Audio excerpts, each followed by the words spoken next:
December. নীল আর Naira living রুমের সোফায় বসে আছে আর দুজনেই কথা বলছে। ওরা কিছুক্ষণ আগেই পার্কে খেলা করে সোসাইটি পার্ক থেকে ফিরেছে। ওরা সাজানো ক্রিসমাস ট্রি দেখেছে আর কিছু মোজাও ওতে ঝুলতে দেখেছে। নায়রা ওই একটা মোজার মধ্যে উঁকি দিয়ে দেখেছে আর সেই মোজাটা খালি পেয়েছে। ও ভাবতে লাগলো যে কেন কেউ খালি মোজা ওখানে ঝুলিয়েছে। নীল, তুমি কি সোসাইটি পার্কের ক্রিসমাস ট্রিটা দেখেছো? হ্যাঁ নায়রা, আমি দেখেছি। ওটা খুব সুন্দর সাজানো ছিল। স্টার, বল, ঘন্টা, লাইট আরো অনেক কিছু দিয়ে। আমি ওই ট্রিতে কয়েকটা লাল মোজা দেখেছি, ওগুলো খুবই ছোট্ট আর কিউট। কিন্তু যখন আমি ওগুলোর ভেতরে দেখলাম, ওগুলো সব ফাঁকা ছিল। ওগুলো ফাঁকা ছিল কেন?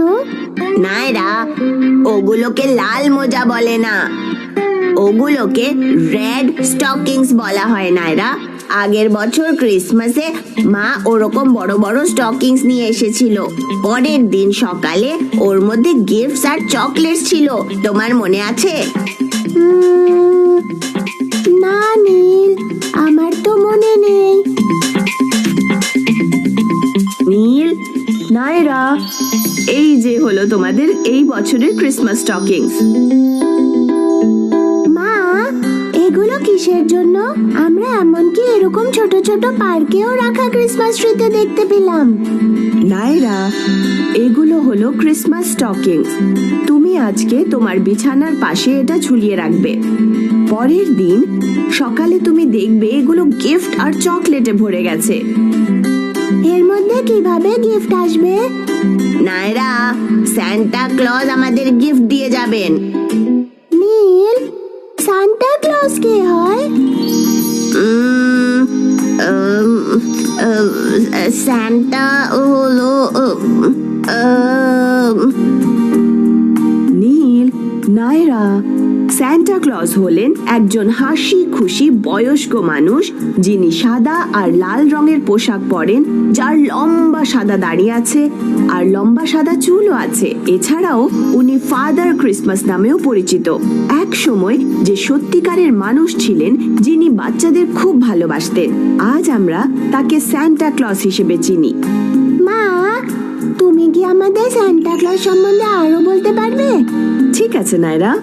সান্টা ক্লজ একজন হাসি খুশি মানুষ হিসেবে পরিচিত যে প্রত্যেক বছর এই সময়ে খুশি ছড়িয়ে দেন। উনি ওনার স্ত্রী মিসেস ক্লজকে নিয়ে নর্থ পোলে থাকতেন।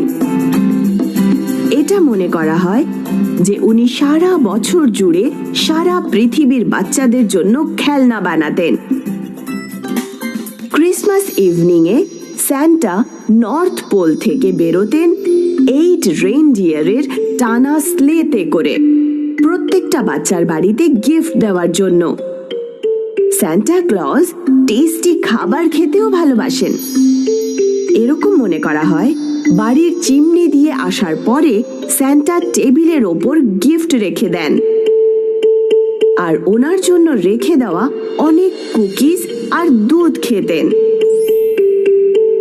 ওয়াও, এটা তো বেশ মজার। তুমি কি ক্রিসমাস নিয়ে আরো কিছু বলতে পারবে? মা, আমি জানি যে ক্রিসমাস পালন করা হয় যিশু খ্রিস্টের জন্মদিন পালন করার জন্যে। আর সেই জন্যে আমরা ক্রিসমাসে টেস্টি কেক আর জিঞ্জার ব্রেড কুকিজ খাই। কিন্তু তুমি কি প্লিজ আমাদের বলবে যে এটা কিভাবে পালন করা হয়? আজ রাতে মানে 24 ডিসেম্বরে কিছু মানুষ চার্চে যায় আর ভগবানকে প্রার্থনা করে। তারা নতুন জামা পরে আর ক্রিসমাস ক্যারলস গায়। পরের দিনটা হলো ক্রিসমাসের দিন, তার মানে কালকে 25 ডিসেম্বর। লোকেরা তাদের বন্ধু আর ফ্যামিলিকে উইশ করে আর গিফট আদান প্রদান করে।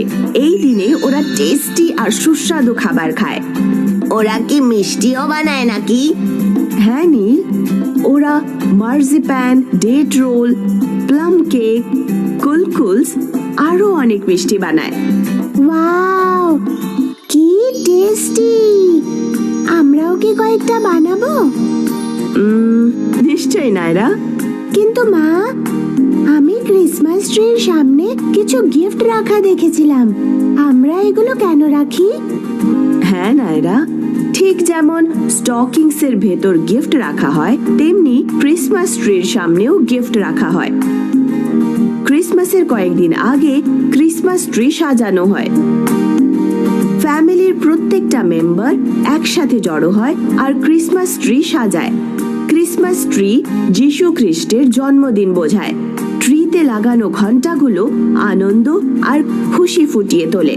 ক্যান্ডি কেন উপস্থাপন করে তাদের, যারা যিশু খ্রিস্টকে তার জন্মের পরে প্রথম দেখতে গেছিল। একসাথে ক্রিসমাস ট্রি সাজানোটা খুব মজার হবে। এখন তাড়াতাড়ি ডিনার করো আর ঘুমিয়ে পড়ি চলো। কালকে আমরা অনেক মজা করব। ইয়ে! নায়রা, চলো আমরা জিঙ্গল বেল গান গাই। হ্যাঁ নীল, Dashing through the snow on a one-horse open sleigh, over the fields we go, laughing all the way. Bells on bobtails ring, making spirits bright. What fun it is to laugh and sing a sleighing song tonight. Jingle bells, jingle all the way. Santa Claus is coming around, riding on a sleigh. Hey, jingle bells, jingle all the way. Santa Claus is coming around, riding on a sleigh. Yay! চলো আমরা এখন ঘুমিয়ে পড়ি নাইরা। হ্যাঁ নীল, good night. Good night. পরের দিন সকালে যখন নীল আর নায়রা উঠল, ওদের স্টকিংস অনেক গিফট দিয়ে ভরা ছিল। Yay! Gifts! গুড মর্নিং বাচ্চারা, তোমাদের দুজনকেই মেরি ক্রিসমাস। মেরি ক্রিসমাস মা। মা, সান্টা ক্লজ কি সত্যি এসেছিলেন? অবশ্যই নীল, এখানে দেখো কতগুলো গিফটস আছে। নীল, নায়রা, সান্টা ক্লজ সব জায়গায় যেতে পারে না, তাই ফ্যামিলির বড়রা আর প্যারেন্টসরা বাচ্চাদের জন্য গিফটস রেখে দেয়। তাহলে এই গিফটগুলো কোত্থেকে এলো? এগুলো কি তুমি এখানে রেখেছো? হ্যাঁ নায়রা, নীল, কাল রাতে যখন তোমরা দুজনই ঘুমোচ্ছিলে, বাবা আর আমি তোমাদের স্টকিংস গিফটে ভরে দিয়েছি। থ্যাংক ইউ মা। You are most welcome kids. এবার উঠে পড়ো, স্নান করে নাও আর ব্রেকফাস্টের জন্য রেডি হয়ে যাও। আমি কিছু জিঞ্জার ব্রেড কুকিজ বানিয়েছি তোমাদের দুজনের জন্য। ইয়ে! কুকিজ!